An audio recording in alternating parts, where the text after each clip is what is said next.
Practice number 11 definitely was full of emotion, much better than the last time we came out here on the field. It was full of emotion.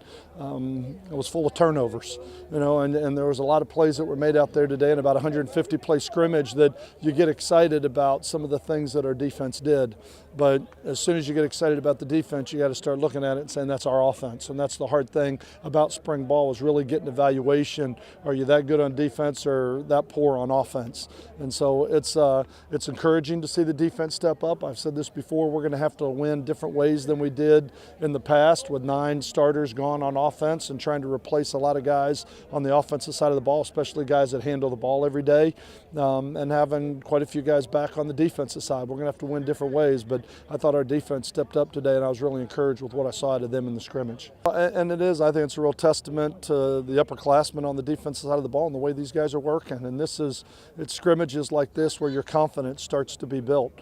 I think Ronnie Bradford and Kim Dameron are doing an excellent job with that secondary, which was one of the holes we had a year ago. A lot of young guys that are playing for the first time back there and getting a lot of experience, but I thought they did a lot of good things today.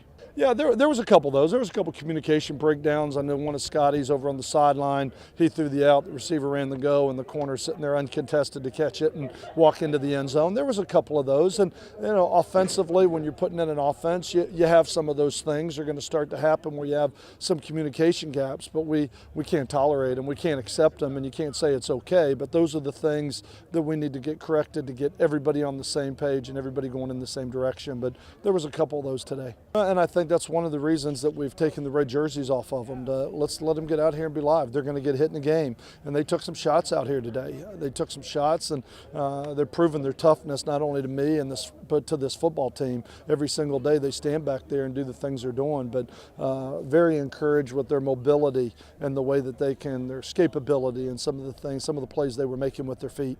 I don't think we've got a lot of playmakers right now on offense that are making things happen. I think it's one of those, we're running the right route, we're catching the ball, and we're getting tackled. I mean, you're not seeing a lot of broken tackles and a lot of plays made in one-on-one type of coverages. And, I think as much as I would like to see us make more of them on the offensive side of the ball, I'm encouraged because our defensive backs are breaking up a lot of balls and not letting people make plays on them.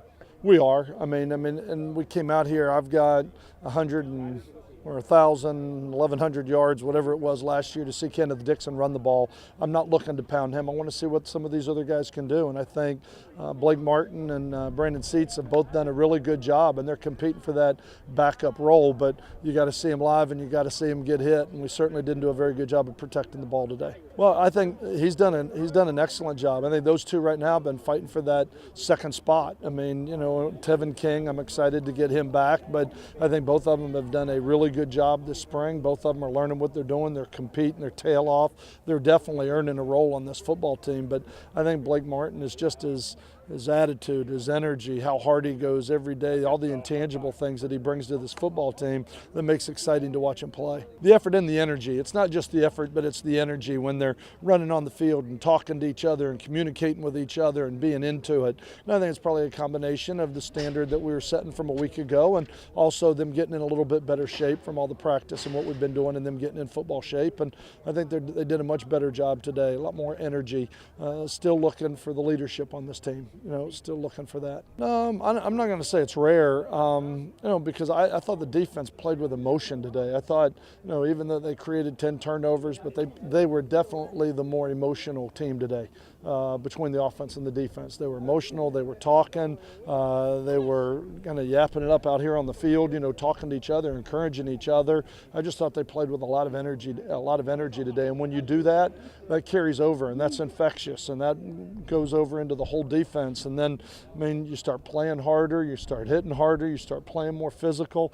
But I thought they did a really nice job at tackling. It's the leadership, and offensively they had a hard time getting any running game going against those front four. And those guys are doing a pretty good job. I think Vernon Butler's doing an excellent job. Vontarius Butler.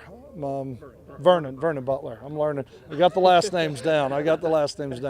But I think he's doing some really good things as well. I think he's doing some good things along with having Ellis in there in the middle, and the way IK is playing it in goes a long way. And, our linebackers are inexperienced right now, but they're getting better every week, and I thought our secondary really stepped it up in the scrimmage. As you talk about leadership, you don't have anybody that's played over there. You talk about 9 returning starters, and one of them Shepard, and he's not out there. So the only guy that you have that's playing at all, that's out there that has most of the game experience is your tailback, and you're trying not to beat him up this spring. So you've got 10 guys out there that have never played, and a little adversity today. And I don't think we responded to it very well. I don't think we kind of rolled our sleeves up, and when things start going against you, there's not a bell cow right now on that side of the ball to really carry things, but you don't have the advantage that you have on the defensive line where you've got 3 and 4 guys that have played a lot of football that are upperclassmen for you, and that's what we're going to continue to search for, and hopefully we can grow from the scrimmage.